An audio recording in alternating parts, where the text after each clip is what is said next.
The doctrine of overwhelming stubbornness. The Aegis of 12 crossed into human space on a cold Tuesday morning, though of course no one in the galaxy measured days the way humans did, except humans themselves. That was one of the many small things that annoyed the Council. Humans insisted on keeping their own calendar, their own clocks, their own stubborn little way of marking time, as if the rest of the galaxy had not already agreed on a standard. Fleet Commander Turan Shi stood on the bridge of his flagship, the Veloxy Dreadnought Silence of Worlds, and studied the star maps laid out before him. He was tall and lean, with skin like polished silver, and eyes that reflected light the way a blade reflected the sun. His species, the Veloxy, were considered the finest military minds in the galaxy. They had fought and won 63 wars across 4,000 years. Tyran himself had personally overseen the subjugation of 2 species before his 40th year. He expected this campaign to be simple. Humans were young, outnumbered, and technologically inferior in every way that mattered. Their ships were crude. Their weapons were loud. Their tactics, from what intelligence had gathered, were chaotic and unpredictable. That last part should have worried him more than it did. The first target was a small agricultural world called Hearthstone, sitting right on the edge of human-controlled space. It was not a military target. It had no strategic value. But Tyran had chosen it deliberately. Crush a farming colony first, and the message would be clear. No one is safe. Nowhere is beyond our reach. The Aegis sent 400 ships to Hearthstone. It was excessive by any standard, but the Council wanted to make a statement. What they found on the ground was Lieutenant Commander Patrick Dunn and 600 colonial Marines. Patrick was 29 years old. He had freckles across his nose and a gap between his front teeth that made him look younger than he was. He had grown up on Hearthstone, worked his family's farm until he was 18, then enlisted because he wanted to see what was beyond the sky. The Navy had sent him right back to Hearthstone 3 years later as part of the garrison. He had laughed about it at the time. He was not laughing now. When the Aegis fleet appeared in orbit, Patrick gathered his Marines in the town square of Millfield, the largest settlement on Hearthstone. The civilians had already been evacuated to underground shelters that the colonists had dug years ago, originally meant for storms. Patrick looked at his people. 600 soldiers, no fleet support, no reinforcements coming, ground batteries that were 20 years old, and minefields that his engineers had put together in 2 days using farming equipment and repurposed fuel cells. He did not give a grand speech. He was not that kind of officer. He just told them the truth. He said that help was not coming anytime soon. He said the Council wanted to make an example of them.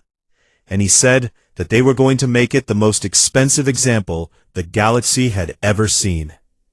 The siege of Hearthstone began that afternoon. The Council expected it to last a day, maybe 2. What they got instead was 41 days of grinding, relentless resistance. Patrick and his Marines turned every field, every barn, every irrigation ditch into a defensive position. The minefields tore apart the first 3 landing attempts. The ground batteries, old as they were, could still punch through light armor, and the Council's troop transports were not built to take hits from below. Every morning at dawn, Patrick broadcast a message on open frequencies. It was the same message every day. 2 words. Still here. By the end of the first week, those 2 words had spread across every human colony in the sector. By the end of the second week, they had reached Earth itself. By the end of the month, Still Here was painted on the hulls of human warships, stitched onto uniform patches, and whispered like a prayer by civilians who had never held a weapon in their lives. Tyran Shi lost 14 ships at Hearthstone. 14 warships destroyed by a garrison of 600 Marines on a farming world.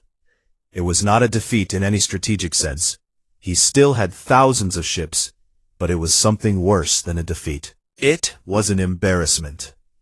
While Hearthstone held, Admiral Kevin Holt was not sitting idle. He had gathered his command staff aboard the carrier Steadfast, the largest ship in the human fleet. It was not as large as a Veloxy dreadnought.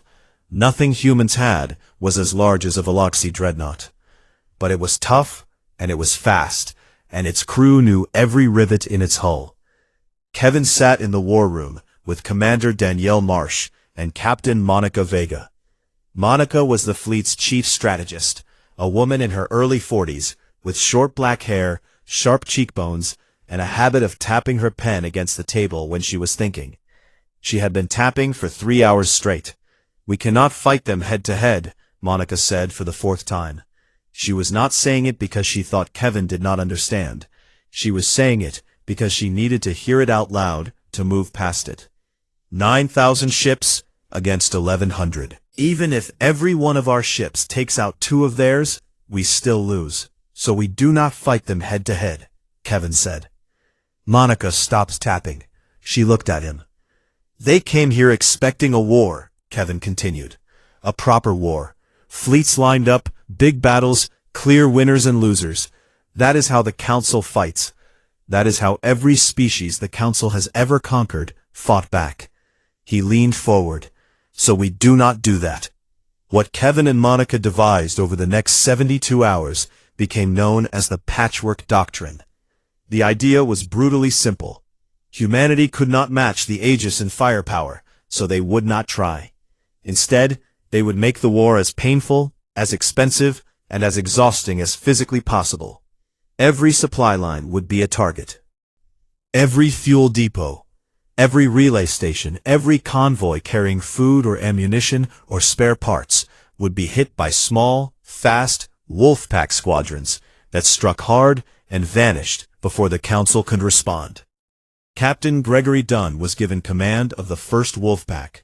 His call sign was Ember Wing, and his squadron consisted of 12 fast-attack corvettes, each one barely larger than a shuttle. Gregory was 34, broad-shouldered, with a thick brown beard and a calm voice that never seemed to change pitch no matter how bad things got. His crew loved him for it. When the world was on fire, Gregory sounded like he was ordering breakfast. Ember Wing's first target was a Dralith supply hub hidden inside the Korath Nebula. The hub was a massive station that stored fuel, weapons, and food for an entire Council battle group. It was defended by a screen of patrol ships and automated turrets. Gregory brought his 12 corvettes through the nebula's dust clouds, using the interference to mask their signatures. They hit the station from 3 directions at once. The attack lasted 11 minutes. When it was over, the hub was a burning ruin, and enough fuel had been destroyed to stall the Council's advance along the entire northern front for 2 weeks. Gregory lost 1 ship, a corvette called Little Bear, crewed by 8 people. He recorded their names in his logbook that night and sat alone in his quarters for a long time before he slept. More wolf packs followed, dozens of them. They hit targets across Council supply lines with a speed and ferocity that the Aegis had no framework to understand. The Council's military doctrine was built on overwhelming force applied in a straight line.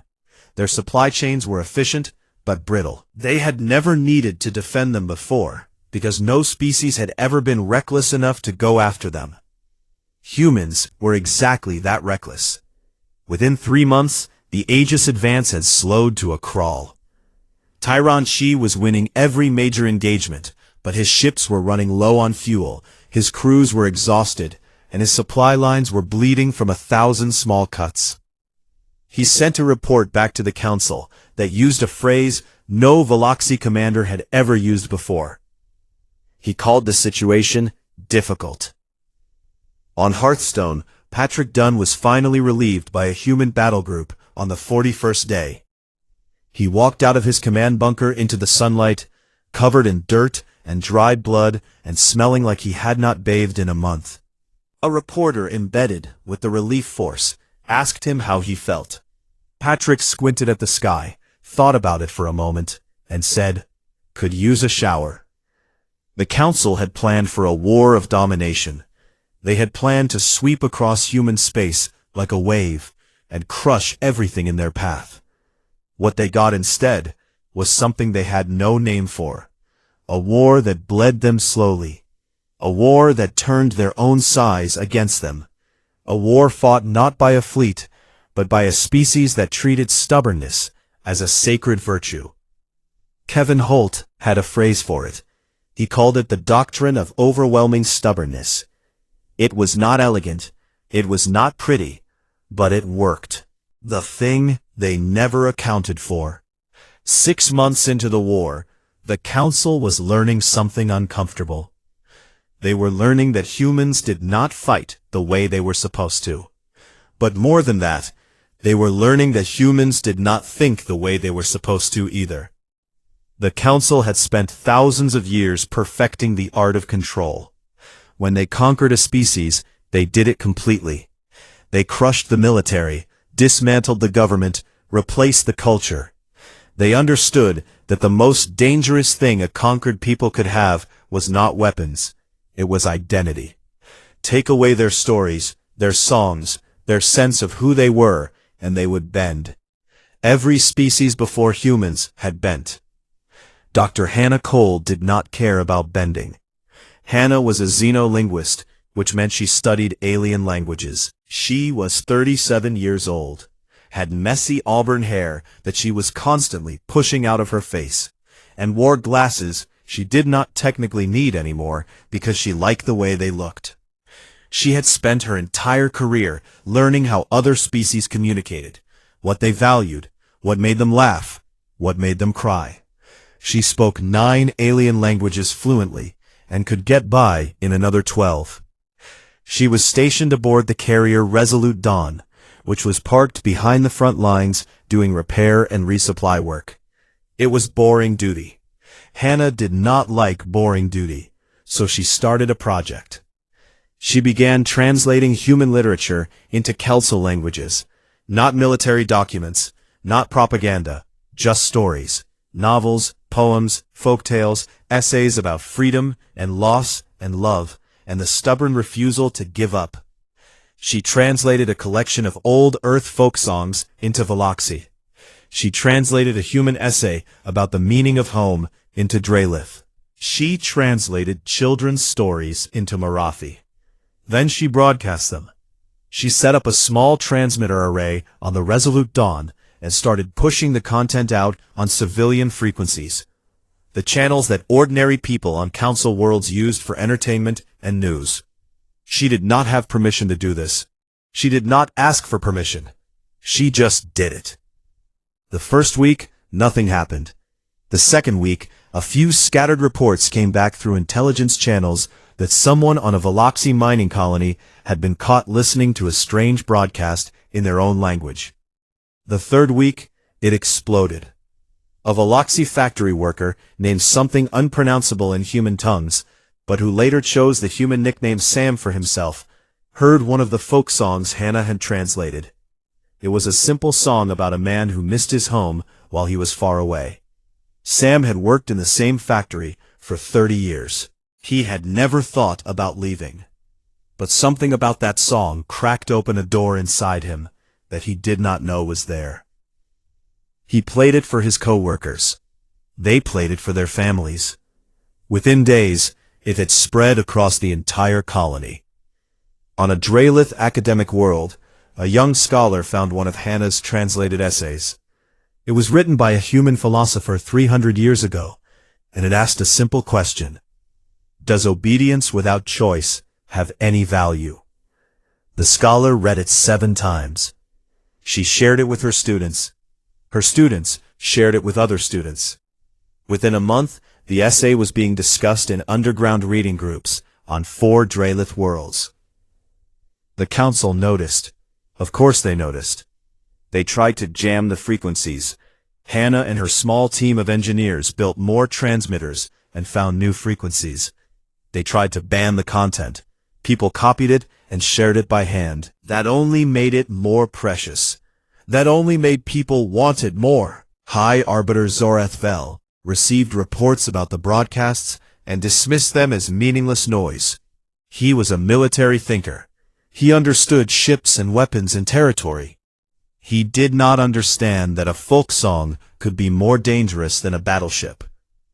Meanwhile, on the front lines, something even stranger was happening. Human prisoners of war were not behaving the way the Council expected. Every other species the Council had ever fought had followed the same pattern when captured. They submitted, they went quiet, they waited to be told what to do. Humans did the opposite. Private First Class Cody Warren was captured after the Battle of Lirith Crossing, a bloody engagement in an asteroid belt that had cost both sides dearly. Cody was 22 years old, tall and lanky, with a crooked smile and a seemingly endless supply of patience. He was held in a Dralith detention facility along with 40 other human prisoners. Within 3 days, Cody had learned the names of every guard assigned to his cell block. Within a week, he was teaching them card games. Within 2 weeks, he had organized a poker tournament that included 4 guards, 6 prisoners, and a maintenance worker who just wanted to see what all the fuss was about. The guards were confused at first. They had been trained to treat prisoners as dangerous. They had been told that humans were violent, unstable, and cunning. And Cody was cunning, in his own way. But he was also kind. He asked the guards about their families. He told them about his own family back on a colony called Dustwell. He laughed easily and often, and laughter, it turned out, was something the Dralith had almost forgotten how to do. When Cody was eventually liberated by a human raiding party, 3 of his guards came with him. They walked out of the detention facility carrying their belongings in bags and wearing handmade poker visors that Cody had fashioned from meal tray packaging. They defected not because they were coerced. They defected because for the first time in their lives, someone had treated them like people rather than tools. Stories like Cody's repeated across the war. Human prisoners talked to their captors. They shared food. They told jokes. They found common ground with species that were supposed to be their enemies. It was infuriating to Council Command. You could not run a war when your own soldiers were starting to like the enemy. Ambassador Lena Garza saw all of this happening and understood what it meant better than anyone. She was operating from a small, fast diplomatic vessel that she had named the Olive Branch. Admiral Kevin Holt had given her a ship, a small crew, and a single instruction: find us friends. Lena was very good at finding friends. She reached out to dissenting voices inside Council civilizations. She found them in surprising places. A retired Veloxi general who had spoken against the war and been stripped of his rank. A Karathi trade minister who was watching her economy collapse as human wolf packs destroyed supply lines. A group of Marathi spiritual leaders who had been horrified by the vote for war, but had been too afraid to speak publicly. Lena met with each of them in secret. She did not make promises she could not keep. She did not offer bribes or threats. She offered something much simpler. She offered them a voice. The Council gives you a place, she told each of them. But it is a place in a line. You stand where you are told. You speak when you are allowed. Humanity is offering you something different. We are offering you a seat at a table. The same table. The same height. No one above, no one below. Some of them were suspicious. Some of them were afraid. But all of them listened, because deep down they had been waiting for someone to say those words for a very long time. Back on the Resolute Dawn, Hannah Cole received a message one night on a frequency she did not recognize. It was from a Veloxi civilian. The message was short. It said in broken but unmistakable English, "Thank you for the song about going home. I did not know other beings felt that way too." Hannah sat at her console and read the message 3 times. Then she took off her glasses, wiped her eyes, and started working on her next translation. The Council had prepared for every kind of weapon humanity might use. They had prepared for missiles and railguns and nuclear warheads. They had prepared for ambushes and guerrilla tactics and scorched earth retreats. They had not prepared for kindness. They had not prepared for curiosity. They had not prepared for a species that fought with one hand and reached out with the other. And that was the thing they never accounted for. Not humanity's strength, not humanity's stubbornness, but humanity's insistence, against all logic and all evidence and all history, on believing that even your enemy could become your friend. It was naive, it was foolish, and it was working. The fracture. 11 months into the war, the cracks were no longer cracks, they were canyons. The Aegis of 12 had started the war as the most powerful military alliance in galactic history. 9,000 warships, crewed by soldiers from 12 civilizations, united under a single banner, aimed at a single target. It was supposed to be unstoppable. It was supposed to be over in weeks. Now the fuel reserves were running thin. The supply lines were shredded. Morale had dropped so low that Veloxy commanders had started finding human folk songs saved on their own soldiers' personal devices. And worst of all, the alliance was starting to come apart. The Marathi communion broke first. The Marathi were empaths. They felt emotions the way other species felt heat or cold. It was not a choice for them. It was biology. When a Marathi stood near someone who was grieving, they grieved. When they stood near someone who was joyful, they felt that joy in their own chest like sunlight. It was a gift, and it was also a curse, because it meant that every single Marathi who had been anywhere near this war had been drowning in pain for almost a year. Their delegate to the council was a being known only as the Whisperer. No one outside the Marathi knew the Whisperer's real name. Among their own people, names were private things, shared only with those you loved. The Whisperer was old, small, wrapped in pale robes that seemed to float around their body like mist. Their eyes were large and dark and wet. And when they spoke, their voice was so soft that the entire chamber had to go silent to hear them. The Whisperer requested an audience with the remaining council members.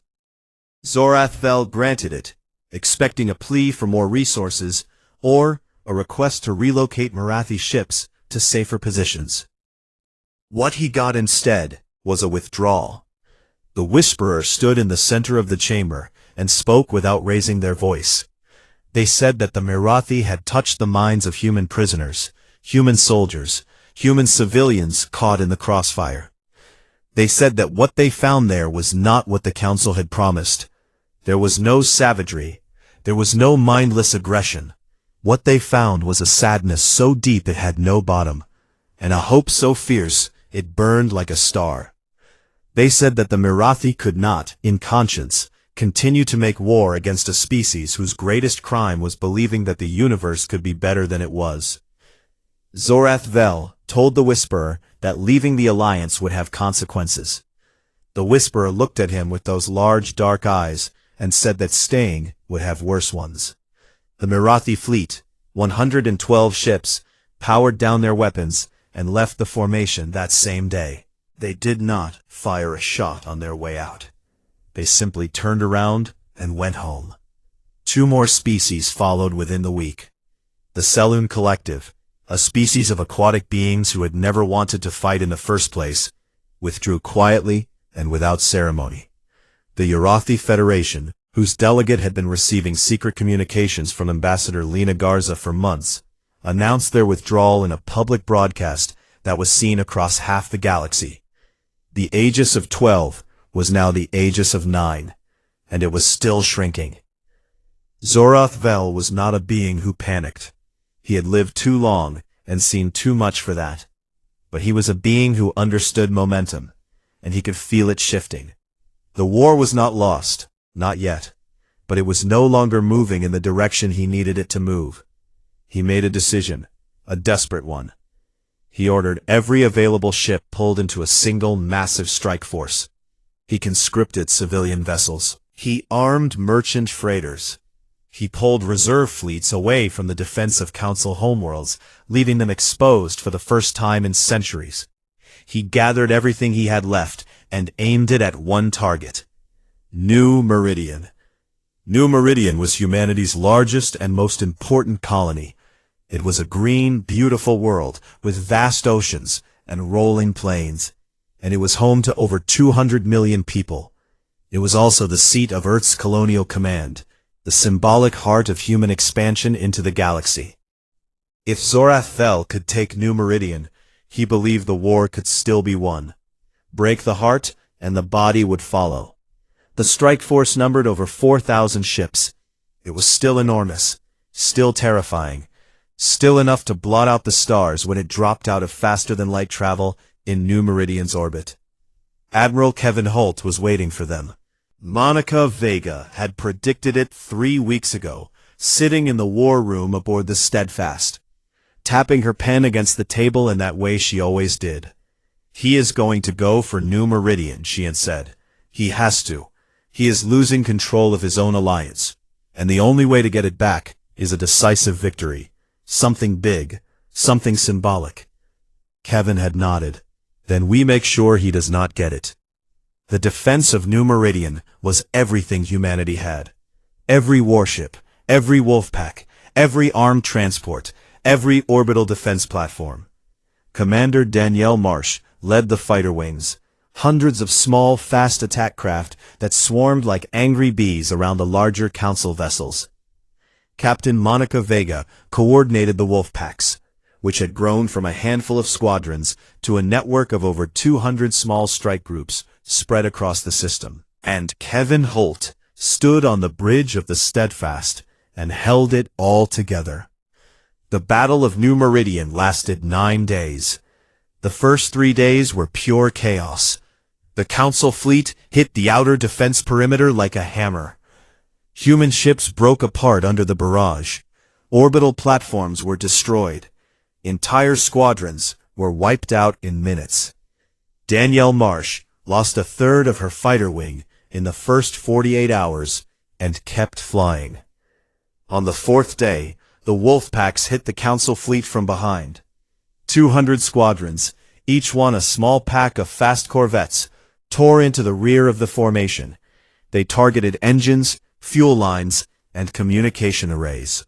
The Council fleet, which had been pushing forward in a tight formation, suddenly found itself being eaten alive from behind. On the 6th day, something happened that changed everything.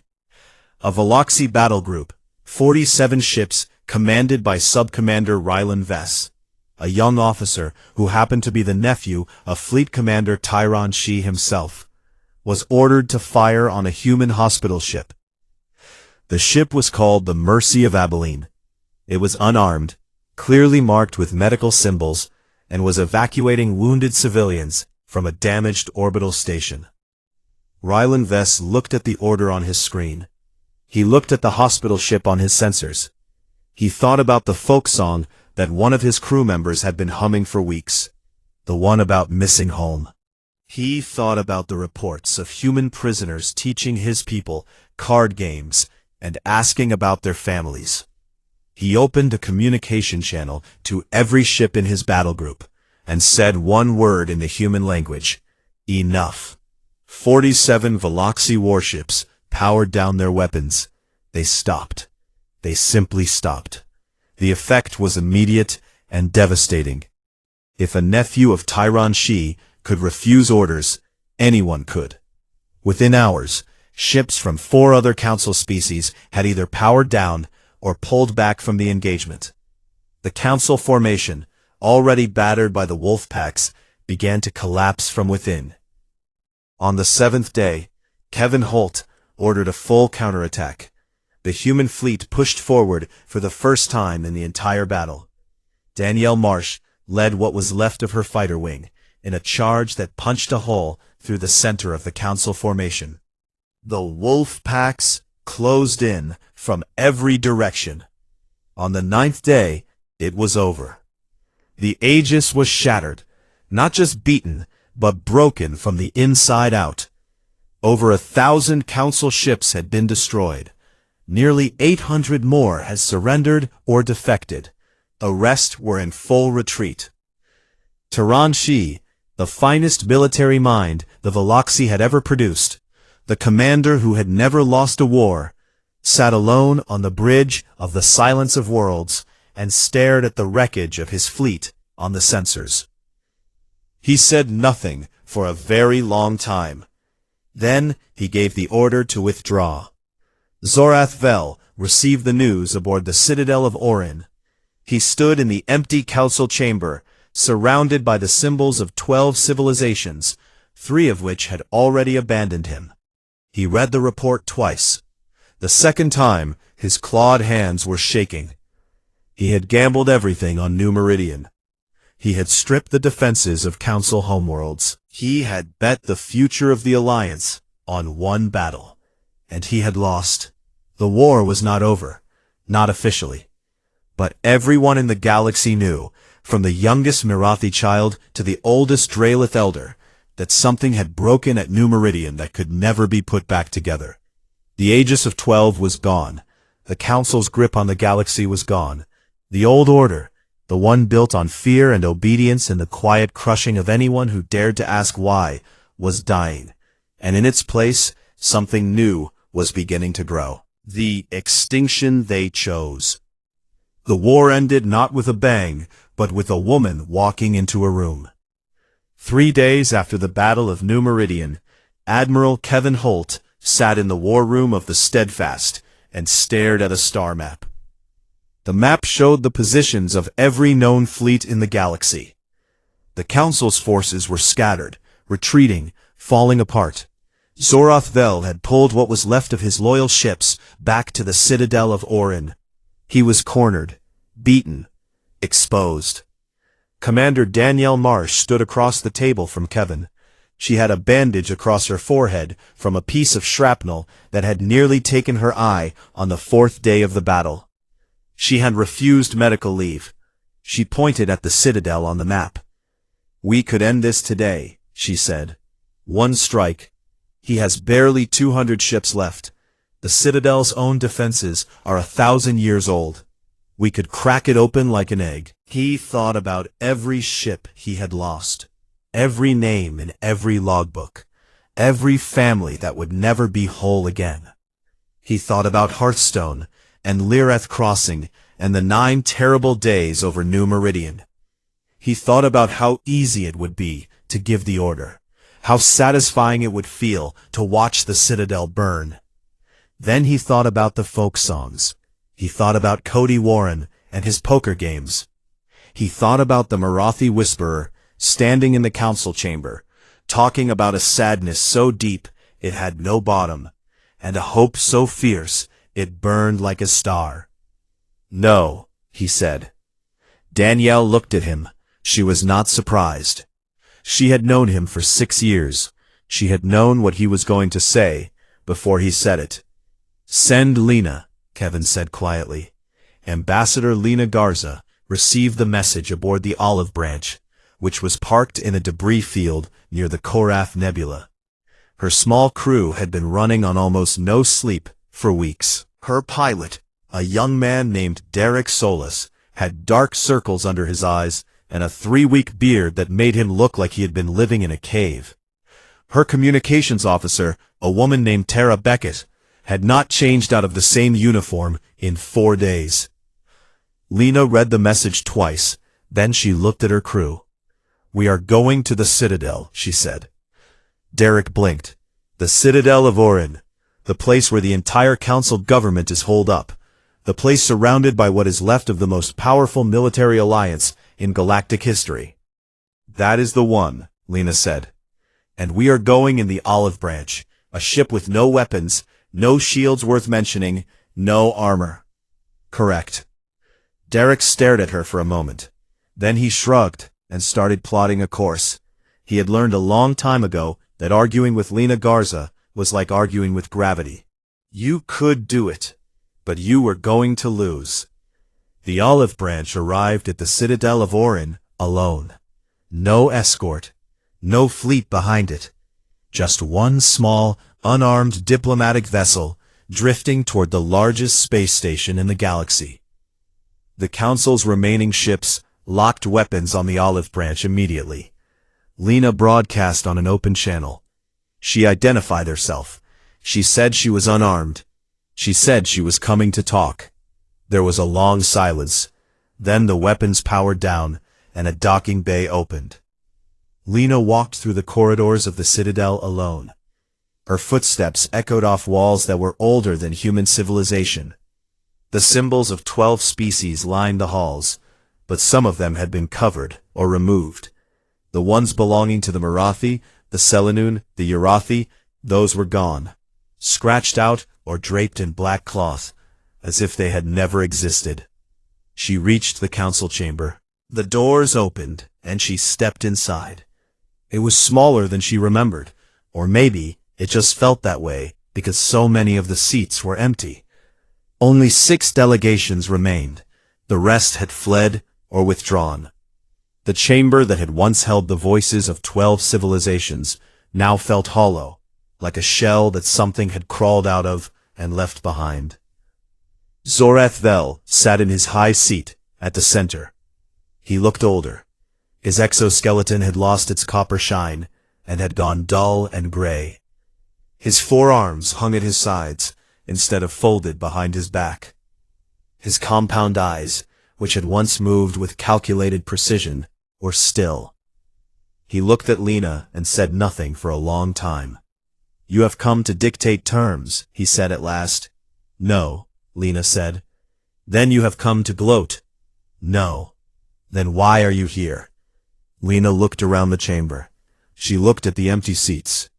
She looked at the 6 remaining delegations, beings who had once commanded empires and now sat hunched and quiet, like children waiting to be told what was going to happen to them. "I am here," she said, "because this is where it has to end. Not on a battlefield, not in a debris field. Here, in this room, where it started." She took a step forward. Her voice was steady but not cold. It was the voice of someone who was very tired, but had chosen not to stop. "The council is dead," she said, "not because we killed it. It was dying long before we got here. It has been dying for centuries. You built an order based on fear. You told every species in this galaxy that the only way to survive was to obey. And it worked for a while. Fear is powerful. But it is also brittle. It holds until the first crack, and then it shatters." Zorath Vel's jaw tightened. "You know nothing of what we built." "I know what it cost," Lena said. "Not your generals. Not your politicians. Your people. The ones who live on your worlds and work in your factories and raise your children. They are tired, Zorath. They are tired of being afraid. They are tired of being told that this is the only way things can be." She reached into her coat and pulled out a thin data tablet. She set it on the table in front of her. "This is the new Meridian Compact," she said. "It is not a treaty of surrender. We are not asking you to kneel. We have never asked anyone to kneel. That is the whole point." She tapped the tablet, and a holographic document appeared above it, glowing softly in the dim chamber. "The compact establishes a new governing framework for the galaxy. No hierarchies, no supreme arbiters, no species above any other. Every civilization gets an equal voice. Every world gets a vote. Decisions are made together or not at all."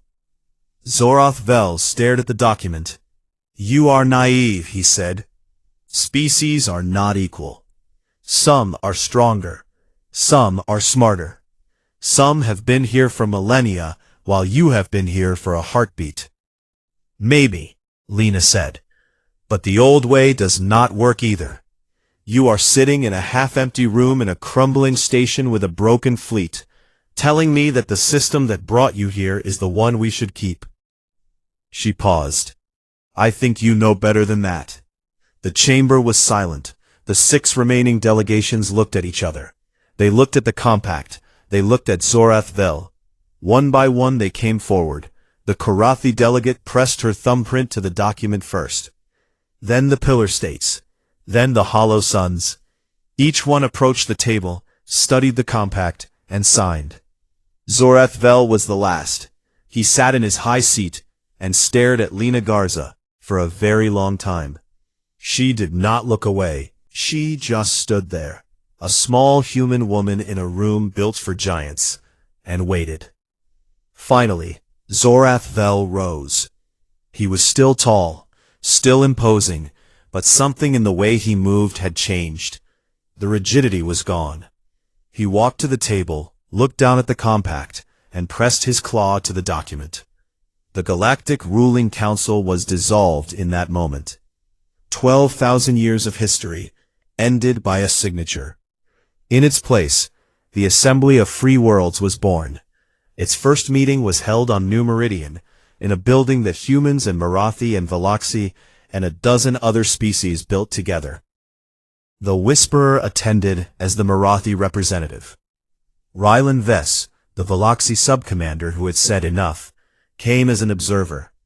Even Taran Shi, stripped of his rank but not his dignity, was offered a seat. He declined, but he watched the proceedings from a balcony above and said nothing. Hannah Cole continued her broadcasts long after the last shot was fired. Her translations grew into an entire library that was shared freely across the galaxy. Years later, a Veloxi historian studying the war wrote that the humans did not win with warships. They won with folk songs and card games and the unshakable belief that the being across from you, no matter how strange, no matter how different, deserved to be treated like a person. Cody Warren went home to Dustwell and opened a bar. He hung his handmade poker visor above the door. 3 of his former Drelith guards visited him every year. Patrick Dunn went back to farming on Hearthstone. The town of Millfield put up a small marker near the place where he had made his stand. It did not say anything grand. It just said, "Still here." Captain Gregory Dunn kept the names of his lost crew in his logbook for the rest of his life. He never talked about the war at parties or dinners, but on quiet nights, he would sit alone and read the names out loud, because he believed that as long as someone said their names, they were not truly gone. Captain Monica Vega wrote a book about the Patchwork Doctrine. It became required reading at every military academy in the galaxy. She dedicated it to every Wolfpack crew who did not come home. Commander Danielle Marsh took over the Steadfast when Kevin retired. She ran a tight ship. She kept a framed picture of Kevin on her desk and told new officers that if they ever forgot why they served, they should look at that picture and remember that the point was never to win. The point was to make winning unnecessary. Admiral Kevin Holt went home to Eridan IV. He hung up his uniform, put on his old work boots, and walked out into his fields. The wheat was golden, and it stretched all the way to the horizon under a pale blue sky. A journalist tracked him down a few months later and asked him how it felt to have helped reshape the entire galaxy. Kevin thought about it. He looked out at his fields. He looked up at the sky, the same sky he had stared at as a boy, dreaming about what was out there. "I just wanted to grow my tomatoes in peace," he said. And that, more than anything, was the most human thing he could have said. The Council had declared war on humanity, expecting a quick extinction. What they got instead was the extinction of everything they stood for. Not through cruelty, not through revenge, but through the deep, stubborn, infuriating, beautiful human insistence that there was always, always a better way. And the galaxy, for the first time in 12,000 years. The vote that sealed a fate. The Citadel of Orin floated in the dead center of known space like a metal moon that someone had carved into the shape of a throne. It was old, older than most civilizations that still had a seat inside it. The walls were lined with symbols from 12 species, 12 empires, 12 voices that had ruled the galaxy for longer than anyone could remember. And on this particular day, every single one of those voices was talking about the same thing. Humans. High Arbiter Zorath Vel stood at the center of the council chamber. He was tall, even by Drelith standards, and his exoskeleton had turned a dark shade of copper with age. His forearms were folded behind his back. His black compound eyes moved slowly across the room, studying each delegate, measuring their fear. He had led the council for over 200 standard years. He had overseen the quiet removal of 3 species who had grown too bold. He had kept order. He had kept control. And now, for the first time in a very long time, he felt something slipping. "They spread like a fungus," he said. His voice was calm, but carried through the chamber like a low drum. 300 years ago, they could barely leave their own atmosphere. Now, they hold 42 star systems. They build where they are not invited. They trade where they are not welcome. They speak as if they are our equals.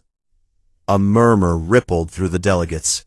The Veloxi representative, a tall and silver-skinned being with narrow eyes, leaned forward. The Marathi delegate, a small creature wrapped in flowing robes, looked down at the floor. The others shifted in their seats. Zorath Vel continued. "Every species in this galaxy has understood the order of things. You rise, you are tested, you submit to the council, or you are corrected. This is how peace has been maintained for millennia."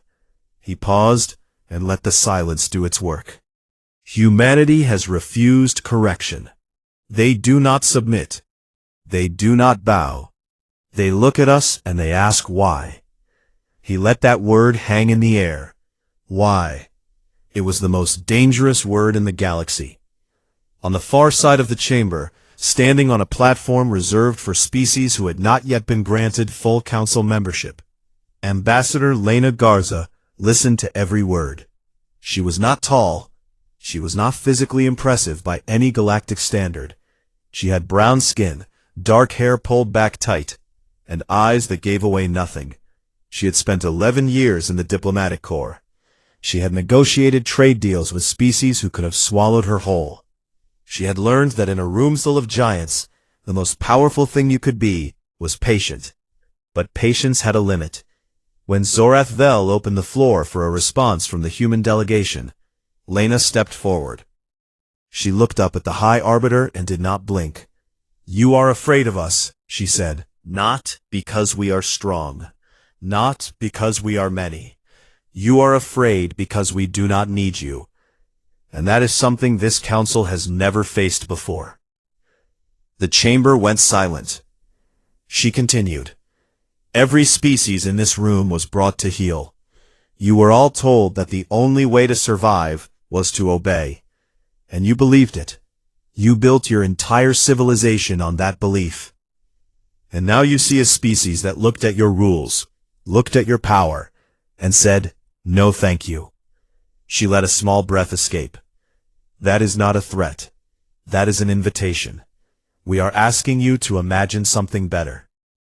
Zorath Vel raised one of his clawed hands. 2 guards moved toward Lena. She did not resist. She had known this would happen. She had said what she came to say. As she was escorted out of the chamber, she passed the Marathi delegate. The small creature looked up at her with large, wet eyes, and whispered something so quietly that only Lena could hear it. "I am sorry." Lena said nothing. She walked out of the Citadel and boarded her shuttle. She sat in the pilot seat and stared out at the stars, and let herself feel the weight of what was coming. Inside the chamber, the vote was called. Zorath Vel asked each delegation in turn. The Draelith voted yes. The Veloxi voted yes. The Karathi, the Saloon, the Urathi, the Pillar States, the Hollow Suns, the Marathi, every single one of them voted yes. Some voted with anger. Some voted with reluctance. The Marathi delegate voted with tears running down its face. But they all voted the same way. War. The declaration was drafted within the hour. It was formal, precise, and absolute. Humanity was to submit unconditionally to council authority. All colonial expansion was to cease. All human military vessels were to be surrendered. Failure to comply within 30 standard days would result in full military action by the combined forces of the Galactic Ruling Council.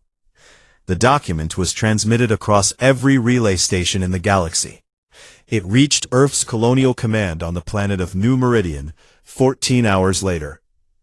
Admiral Kevin Holt received it in his office. He was sitting behind a plain metal desk, drinking coffee that had gone cold an hour ago. Kevin was not the kind of man who looked like an admiral. He was 56 years old, broad in the shoulders, but soft in the middle, with gray hair that he kept short, and a face that looked more suited to a schoolteacher than a fleet commander. He had grown up on a farming colony called Eridan IV, where the most exciting event of the year was the Harvest Festival.